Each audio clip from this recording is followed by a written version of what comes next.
No, it don't! No, it don't! Alright, I want to do a quick review first before I start today's lesson. If I give you a question like this, y equals 2x squared. I want to know what dy over dx equals to. Very simple question. Can I figure out what you have? 2x. You should be at points now where you just look at it and know the answer. Remember back in the days when I made you do this concept, limit as h approaches 0 of f of x plus h minus f of x all over h. And you took like half an hour to do that, and I did that in 2 seconds. And I cheated, and I said, Mr. No, how did you go from here so quick? I sort of cheated. But in reality, I want to focus on what does this really mean, this concept. Because here is where students will get lost. I've been using y prime before. And I said dy dx means the exact same thing. This says, find the derivative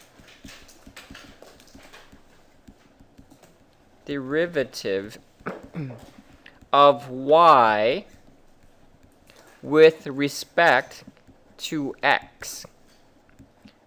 The key word I want you to highlight is respect to x. This will either make you or break you, whether you understand this.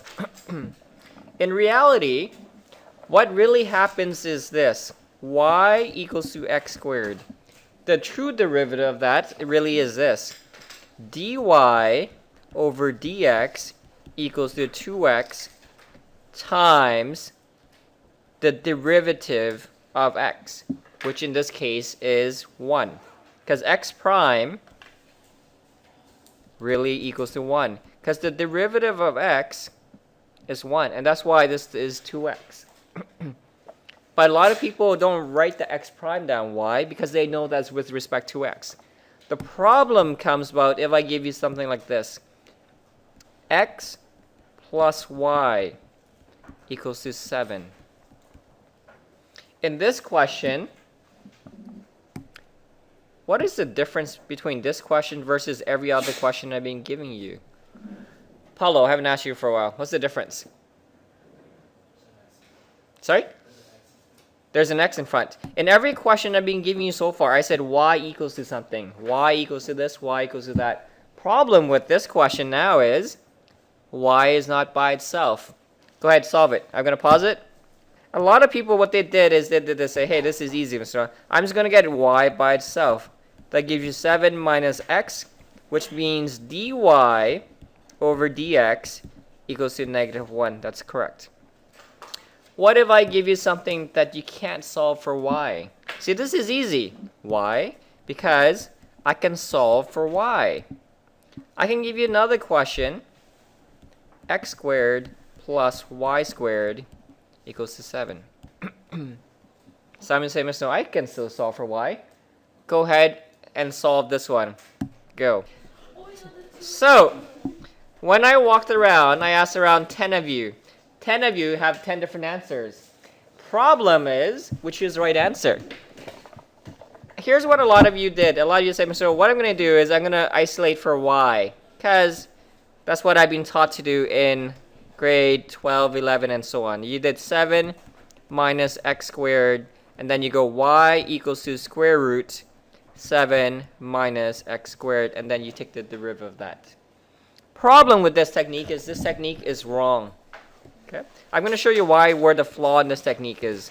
So if I give you a question just like this, we cannot isolate for anything. We leave it alone. Question is, how do we do this?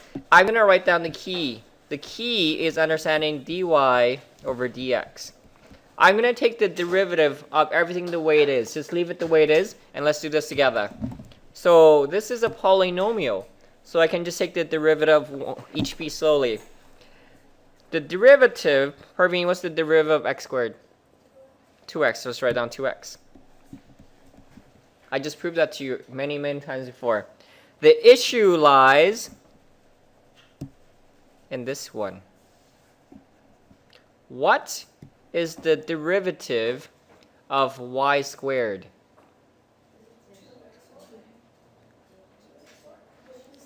this, this will be your supernote question for today. You're going to do that right now. You're going to need to solve this. What is the derivative of y squared? dy over dx for y squared equals to what? So the question is, and I said your answer is actually given to you in your notes already. And it goes back to something what I started with you first. I asked you what the derivative of x squared was. Okay?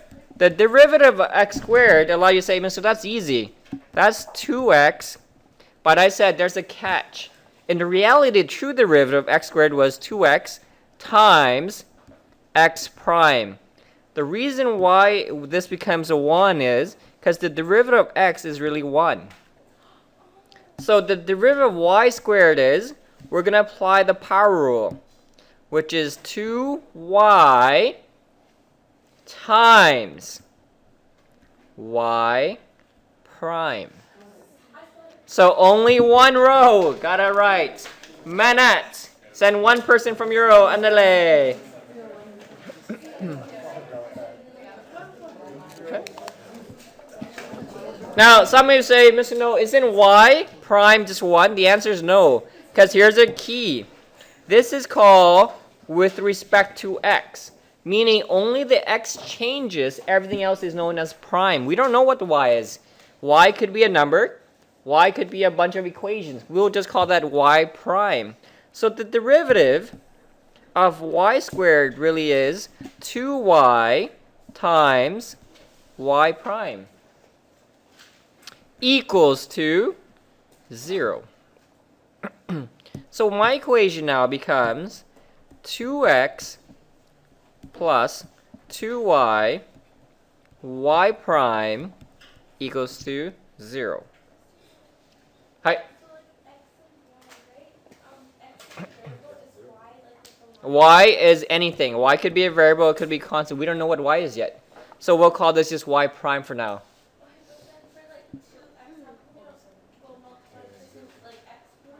We did, because the derivative of x prime is 1. Why? See, this is why this is key. I need you to focus on this. This means I only take the derivative with respect to whatever that's about. If I say dy over dt, then this will be known as x prime, because the t is what I want to focus on. So therefore, now guys, solve for y prime. So y prime really equals to negative 2x over 2y, which really becomes y prime equals to x over y. So easy that was? It was a lot easier, and it's a lot more accurate than what you guys were doing before. Nope. Hi, negative. Try this question. It doesn't matter what I give you, you should be able to follow this trick. X cubed plus y cubed equals to 10. I'm going to pause it, let you... Okay. So if you did this correctly, you should have 3x squared plus 3y squared y prime equals to 0. And therefore, y prime equals to negative x squared over y squared. Hi, that was easy. Same, so that question was the exact same question as did before. Huh? What's the derivative of 10? 0. I'm going to use the exact same question. I'm going to modify it and make it a bit more challenging for you. X cubed plus y cubed equals to 6xy. Now, this will add a new... If you need a little hint, I'm going to give you, say this. I'm going to go 3x squared plus 3y squared. Don't forget y prime. Here's the tricky part. What is the derivative of 6x? And this really is, your hint is, that's actually a product rule right there, which is 6x times y. Apply the product rule to that. And if I apply the product rule to that, you should have 6y plus. And I'm going to pause. Correct. Here's the trick. The derivative of y really is not 1. That's where some of you made a mistake. The derivative of y is y prime times 6x. Because everything is with respect to x. If I want to think about it, I'm going to get all the y primes to one side. So let's move it to the left side. 3y squared y prime minus y prime 6x equals to 6y minus 3x squared. I got up to here. So if you're lost at this point, make sure you ask. Question is now, what do you do next? Only one. You got 2 more steps to do and you're done. Never rose. What's the next step? When in doubt, factor. You gotta F it out. So if I look at this, look at the left side. What can you? I'm looking for y prime, so I can factor out a y prime right now. Y prime equals to 3y squared minus 6x equals to 6y minus 3x squared. See? Guys, finish it up on your own. You have 1 more step to do. And finally, y prime equals to 6y minus 3x squared over 3y squared minus 6x. And that is your answer. See how nice that is? Common number. Yeah, sorry, you can factor out a 3. I forgot. You can actually do 1 more. You can actually factor out a 3 for both of them. And that becomes 2y minus x squared over y squared minus 3. And that is probably your best answer. Okay. From beginning to end, look at my steps. If you're lost on any step, now's a good time to ask Ms. Snow, how did you do this step? How did you do that step? Oh, sorry, 3x. Oh, 2x, sorry. It's early in the morning. One last question, then after that I'm going to give you some work to do. And we're done. The main thing of this is understanding with respect to x. Sine x plus y equals to y squared cos x. Ooh, trig again. If you want to see if you're doing it right or wrong, I'm going to start with the left side.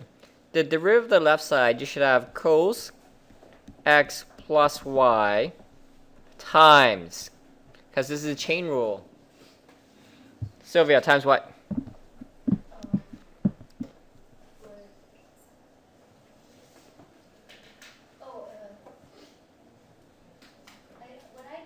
I did the quadrant rule for the left-hand side. Oh, whoa, this one? Yeah, A chain rule. Can't you apply the sine to x and y first and then do it? Whoa, did you just follow this out? Oh, no, you didn't. This is not sine x plus sine y, no guys. It's sine of x plus y. 1 plus y prime is correct. Hi. This is not a product rule. This is not a foiling out rule. This is a trig rule. Start with the next one now. So in this next line, I'm going to use the product rule. And the product rule states 2y times y prime cos x plus negative sine x y squared. I'm going to pause it. So what I'm going to do is notice I have y primes on each side. The moment you have that, I'm going to try to multiply this out so that I get all the y primes together. So this becomes cos x plus y prime cos x plus y equals to 2y y prime cos x minus sine x y squared. Take a look at my next line. See if you agree. I'll give you another minute. So this now becomes y prime cos x plus y minus 2y y prime cos x equals to negative sine x y squared minus cos x plus y. I just move all the y primes to one side because when I do that, I can factor out a y prime. It makes my life a lot easier. So why don't you go ahead and finish this now. I can factor out a y prime. That gives me cos x plus y minus 2y cos x. I'm going to put the y squared in front now. Negative y squared sine x minus cos x plus y. I'm going to pause it here for you. Y prime equals to negative y squared sine x minus cos x plus y all over cos x plus y minus 2y cos x. And that is your answer. See how nice it is? It looks really nice if you did it right. If you did it wrong, it's going to look really messy. Your work. That's it for today. Page. 190. Numero 5 to 20. And then I want you to try 23. You're going to do all for here because you're going to, implicit is key. You need a lot of good practice with that. And then number 23, and that ends your lesson for today.